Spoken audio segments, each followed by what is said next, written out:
प्रणाम। मैं ध्रुव सिंघल, चरथावल, जिला मुजफ्फरनगर, उत्तर प्रदेश से। आज मैं आप सबको जो कहानी सुनाने जा रहा हूँ उसका शीर्षक है ईमानदार बालक। इस कहानी का उद्देश्य यह है कि हमें गरीबी और अमीरी में अपनी ईमानदारी व अपनी मानवता को नहीं छोड़ना चाहिए। चलिए कहानी आरंभ करते हैं। यह उन दिनों की बात है जब बहुत ठंड पड़ा करती थी। एक गांव था कमलपुर। उस गांव में दो बालक रहा करते थे। वे बालक दिया सलाई बेचकर अपनी आजीविका प्राप्त किया करते थे।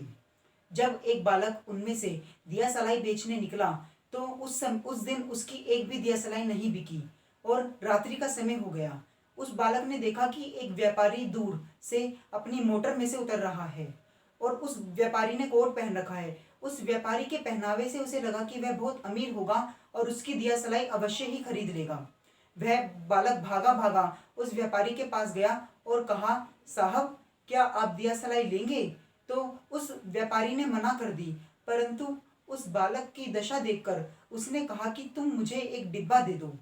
उस बालक ने उस व्यापारी को एक डिब्बा दिया और व्यापारी ने बदले में उसे 5 रुपए दिए, परंतु दिया सलाई तो मात्र 2 रुपए की थी। वह बालक भागा भागा एक दुकान पर गया और छुट्टे रुपए लेने के लिए कहा, परंतु उसे कहीं छुट्टे रुपए नहीं मिले। तो वह बालक उस व्यापारी से कहा कि कृपया कर आप 2 मिनट यहीं रुकिए और मैं अभी जा रहा हूँ और अभी पैसे लेकर आता हूँ। जब वह बालक बहुत समय तक नहीं लौटा तो व्यापारी को लगा कि बालक पैसे लेकर चला गया है, परंतु उस व्यापारी को लगा कि वह बालक ईमानदार भी हो सकता है। इसी कारण वह पता पूछते उसके एक दिन घर पहुंचा।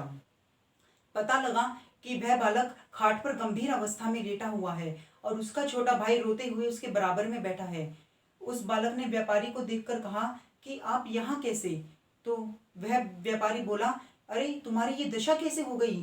तो उसने कहा कि जब मैं पैसे लेने गया तो एक मोटर से मैं टकरा गया और मैं इस गंभीर अवस्था में पहुंच गया।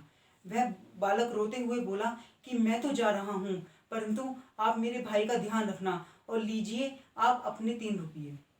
हमें इस कहानी से पता लगता है कि वह बालक इतना गरीब होते हुए भी और ऐसी गंभीर अवस्था में भी अपनी ईमानदारी को नहीं भूला और वह अमीर व्यापारी अंतिम समय में भी उसके पास गया और कहा और उसकी सब बातें पूछी। धन्यवाद।